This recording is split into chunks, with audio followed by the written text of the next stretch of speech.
Hello everybody, welcome back to the van. I want to talk to you about what happens when you live in a van. You become extremely polarizing to everyone around you. Nobody talks about this, but I'm going to let you in on a little secret.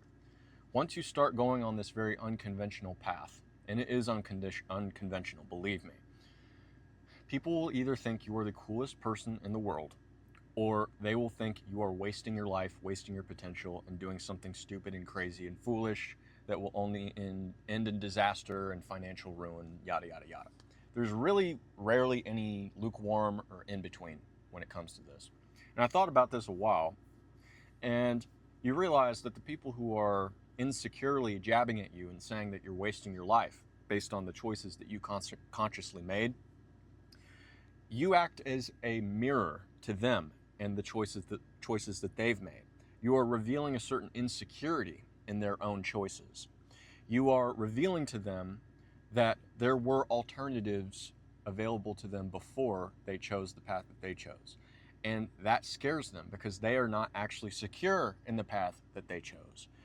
You see, because socially speaking, if someone like you enters their orbit, a living demonstration of an alternative that they could have taken, if they are on shaky ground with where they're at already, they will externalize that pain and externalize that uncertainty onto you, a target, so that it's not all inside of them, so that they can feel better about themselves, so that they can momentarily feel bigger than how they usually feel.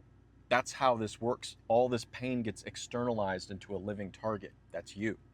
So when you choose the unconventional path, or honestly, van life aside, any path really, you will always be a mirror to the world around you, to the people around you, rather. And mature people can see you living a different path and go, interesting, it's really cool to see someone doing something different. What can I learn from them? What can their lifestyle teach me? That's what a pretty well-adjusted, confident person will say whenever they encounter someone like you living in a van or doing anything crazy. A poorly adjusted, unconfident person will do what I've already explained. They will start to wag the finger. They will start to position themselves as someone in authority above you when it's not even earned.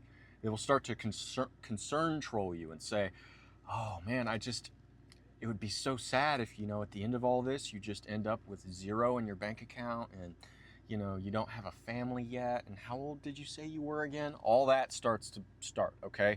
Projection, projection, projection. It's all fake.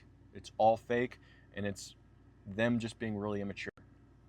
So I've just found this to be really interesting in the grander conversation of life's paths and the paths that we choose. Sometimes paths are more permanent than others. For example, having a family, getting married. Although I know you can get divorced, but still that is a big decision that closes many doors.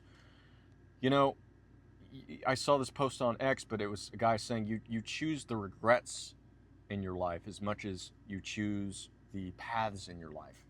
I guess if that makes sense. You will always have regret. Regret is always going to be a variable in your life because you, by virtue of making choices, close certain doors. And how you react to those closed doors will shape how you traverse forward in this life, period.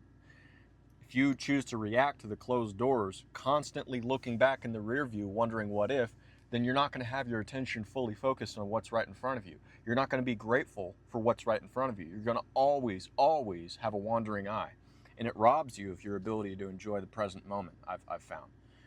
And so if you are able, though, to internalize and make peace with certain regrets and go, yes, these doors have closed, but I need to always be looking forward. What's in front of me? What can I be grateful for? Eyes forward, eyes on the horizon, that kind of a thing. That is going to be a profoundly different individual than the one who is always looking back. So, yeah, I mean, there are certain paths that are in front of me and paths that are closed to me right now.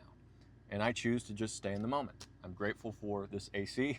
I'm grateful for this comfy bed. I'm grateful for my privacy. I'm grateful for the financial breathing room that this lifestyle gives me. I'm even grateful for this cold pasta that I'm eating because, to be quite frank, it actually is pretty refreshing on a hot summer day like this. I'm liking it. So gratitude, as cheesy and as tropey as it sounds, is what will make making one step at a time easier as you walk forward on your path. So if you're just not grateful for anything all the time, you're always going to just be looking around for that next little fix. And that's just a terrible way to be. So I don't know, man. Sometimes you just got to shut the fuck up, eat your pasta with a smile on your face, and be grateful for what you got. That's all I got to say. That's all I got for you guys today. Thank you very much for watching. Let me know if this resonated down in the comments below. My name is Reese. Ask me any questions you have. In the meantime, I will see you in the next video. Take care.